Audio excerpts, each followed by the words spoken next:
is, for us, the new frontier of manufacturing. You can see a huge amount of movement to it. There's huge amounts of benefits. I work with people because I think we can change their lives. Again, if you're with an organization like Catholic Relief Services, for me, that's the foundation of the work, believing that we can actually change lives.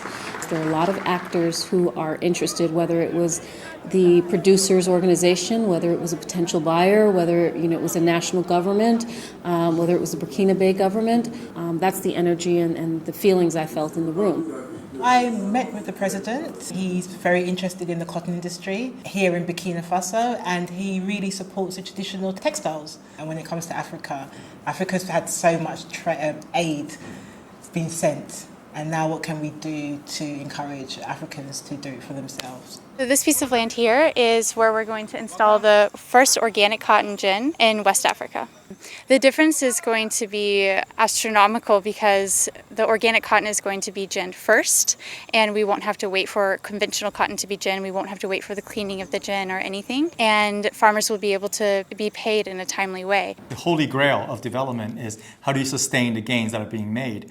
And I think Burkina Faso, economically where it is, there's still a long way to go. But I think what we're doing with this cotton fair, and certainly with the organic cotton gin, is on the way there. And if we're looking at numbers, Africa in the next 20 to 50 years, we're going up to hitting 1 billion and then beyond. So this is where the number is going to be slowly taking over Asia as the most populous continent. We are starting to increase more and more the garment production coming out of West Africa, but we're still importing all of the fabrics from China, which feels a little bit unnecessary when we have such a large supply of cotton. And the great irony of that is there's 9,000 certified organic, fair trade and organic farmers that are producing a really high quality cotton that my technical people in the US were very surprised at the quality of this. And so we're stuck with them at the beginning of the chain and you're at the end of the chain, and we need the middle of the chain fixed. Working within Africa, we find we're more like islands, and I would love to see clustering happen so that the whole industry develops and grows. In this village in Burkina Faso, the female farmers have established an organic cotton program. She says with this she thinks she's going to get about 700 kilos of seed cotton, and so she's very happy. So with the money that she's earned with this, she has been able to send her children to school and pay for her children to go to school. And so she needs a wagon to attach to a donkey to help her with collecting the manure. Cotton is the crop that brings the most cash for these people. Cotton is not just about textile.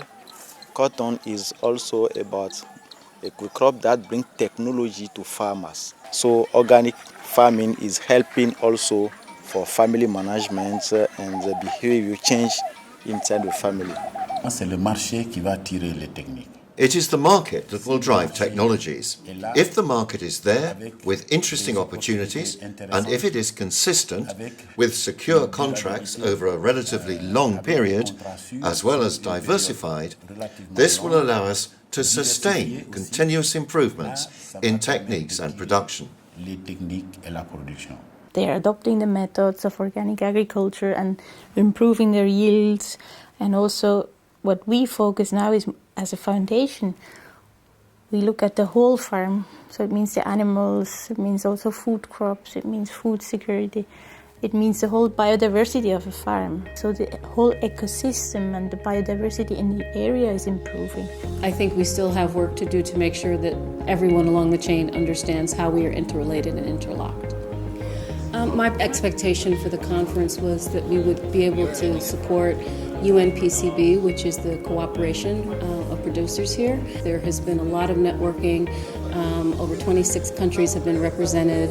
I think most of the actors who have come have been very happy with what they've seen. So people are the greatest resource across the continent. So I'd really like to see that sort of economic investment in the creative industries. It's happened in film in very interesting ways, particularly in Nigeria. Let's see it happen in fashion.